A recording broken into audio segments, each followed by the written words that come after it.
Welcome to TIPS Law Academy, the largest institute of law admission test and law gap preparation in Pakistan. Assalamualaikum to all of you. Hope so you all are enjoying good health and are safe and sound at your homes. Today we are going to discuss our 26th important essay with regards to law admission test preparation 2021 on the topic science and war. आज के इस ऐसे में हम देखेंगे कि science और war यानी कि साइंस और जंग का जो है ये आपस में किस तरह इंटरलिंक्ड हैं और साइंस ने इसके जो वॉर है इसके रिलेटेड साइंस ने क्या जो है वो पॉजिटिव कंट्रीब्यूशंस दी और क्या जो है वो इसके डिमेरिट्स हैं। सबसे पहले हम बात करते हैं इसमें साइंटिस्ट जो थे उन्होंने 20 सेंचुरी में एक बहुत ही आला किस्म के जो वेपन्स थे, हथियार थे, वो बनाए जंगों के लिए या जो मुल्कों की जंगें होती थी उसमें इस्तेमाल करने के लिए। और अब जो 21st सेंचुरी चल रही है हमारी, तो यहाँ पे वो साइंटिस्ट और भी ज़्यादा बिज़ी हैं उनसे भी ख़तरनाक हथियार बनाने के लिए, ताकि वो उनको जंगों में मज़ीद इस्तेमाल करें जिनसे ज़्यादा जो तबाही है वह वजूद में आएगी। और ये सारा कुछ क्यों पॉसिबल हुआ?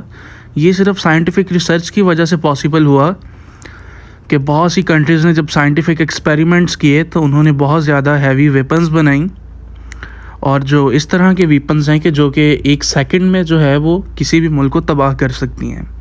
सबसे बढ़कर आपको पता है कि हमारे पास एटॉमिक बॉम्ब है, जो कि जिसे न्यूक्लियर बॉम्ब भी कहा जाता है। तो आपको पता है सारा कि वो जो है उसमें किस कदर जो है वो उसमें यूरेनियम इस्तेमाल हुई और कितना जो है उसमें वो किस हद तक जो डिस्ट्रक्शन है, तबाही जो है वो कॉज कर सकता है।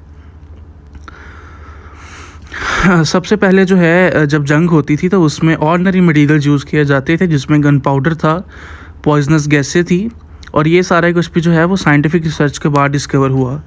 और जो चाइना के साइंटिस्ट थे पुराने वक्तों में, उन्होंने सबसे पहले गन पाउडर डिस्कवर किया और फिर बहुत सी किस्म की जो शॉर्ट गन्स हैं उन्होंने वो की, और बाद में जो है ये सारी चीज़ें यूरोपियन साइंटिस्ट जो थे उन्होंने डिस्कवर की। और उन्होंने सबसे पहले ऑर्डिनरी गन्स मतलब मामूल की जो हथियार थे उन्होंने वो बनाए, देन उन्होंने राइफ़ल्स बनाई, फिर उन्होंने हैवी गन्स बनाई, और फिर मशीन गन्स, और फिर ये जो है हमारी टैंक्स वगैरह हैं या जो हमारे एटॉमिक मिसाइल्स हैं और जो एटॉमिक बॉम्ब है। जिस तरह वक्त गुज़रता गया, जो साइंटिस्ट थे और जो टेक्निकल एक्सपर्ट थे जिन्होंने जिस तरह हमने ऑलरेडी टेक्निकल एजुकेशन के ऐसे में डिस्कस किया, तो टेक्निकल एजुकेशन को यूज़ करते हुए जो टेक्निकल एक्सपर्ट थे वो मज़ीद से मज़ीद जो है ख़तरनाक हथियार जिनसे बहुत ज़्यादा तबाही जो है कॉज में आ सकती है, तो उन्होंने वो जो है उसको बनाने में मसरूफ़ हो गए। और बहुत सी ऐसी एडवांस्ड कंट्रियां जो तरक्की याफ्ता मुल्क हैं और वो अब इस वक्त उनके पास उस तरह के हथियार मौजूद हैं कि जो कि बहुत ही बड़े पैमाने पर तबाही जो है वो कॉज कर सकते हैं, जिसकी वजह से कई ज़िंदगियां जो हैं वो जा सकती हैं, और जो हमारी प्रॉपर्टीज़ हैं, जो हमारे एसेट्स हैं, जो हमारी लेगेसी है, ये इस कदर डैमेज होंगी कि दोबारा जो है ये कभी भी किसी भी हिस्ट्री बुक में जो है ये हमें मिलेंगी नहीं। अब उनके पास बहुत से जो है आला हथियार हैं जिसमें हैवी गन्स हैं, पॉइजनस बॉम्ब्स हैं, एटॉमिक और न्यूक्लियर बॉम्ब्स का हम ऑलरेडी डिस्कस कर चुके हैं, मिसाइल्स हैं। और ये जो मिसाइल्स हैं या जो बॉम्ब्स हैं ये एक सेकंड जो है कुछ सेकंड्स में बहुत दूर जाके गिरते हैं और ये हज़ारों लोगों को जो है वो एक मिनट में ख़त्म कर सकते हैं। अब जो साइंटिस्ट थे और जो टेक्निकल एक्सपर्ट्स थे उन्होंने साइंस को इन चीज़ों के लिए जब इस्तेमाल किया तो उसमें हमारे पास बहुत सी ऑब्जेक्शनेबल यूजेस आए, और उन्होंने फिर ऐसे हथियार बनाए जो कि कुछ पानी में यूज़ हो सकते हैं, कुछ ज़मीन पे और कुछ इवन के हवा में। फॉर एग्ज़ाम्पल जब उन्होंने टैंक्स बनाए और आर्मर्ड काम्स बनाई तो उनके जो वीपन थे ये सारे जो टैंक वगैरह हैं, तोपें हैं, ये कहाँ पे यूज़ होते हैं? ज़मीनों पे। फिर huge warships and submarines with weapons to be used at sea, और फिर जो सी फोर्स होती है, नेवी जिसे हम कहते हैं, उनके लिए उन्होंने अलग सबमरीन्स बनाई और वॉरशिप्स बनाए। और देन अब आपको पता है कि हमारे पास जेट फाइटर्स हैं, पाकिस्तान के पास बहुत से जंगी तैयारे हैं, और अमेरिका, रशिया, इंडिया के पास भी बहुत ज़्यादा एडवांस्ड और जो मॉडर्न मॉडिफाइड जो है वो जेट फाइटर्स हैं जो कि हवा में, जिसे हम एयर फोर्स कहते हैं, तो एयर वॉर में वो यूज़ होते हैं। Chemical warfare, nuclear bombing and missile attacks are inescapable of a mini or major world war starts. जब शुरू में साइंटिस्ट थे, इन्होंने ये जो वेपन्स बनाए उसकी काफ़ी ज़्यादा रीजंस थी।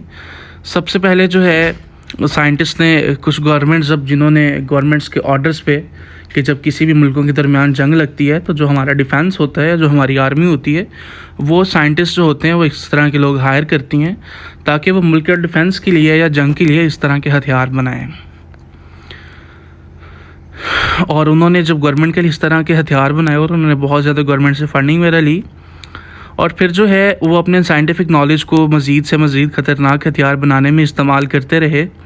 और दूसरी तौर पे कि जो अदर सिटीजन्स थे, जो बशिंदे थे, और वो लोग के जो जिनमें पैट्रियटिज़म था, जो अपने मुल्क से मोहब्बत करते थे, Russian, American and Chinese scientist have invented और developed new weapons mostly for patriotic reasons.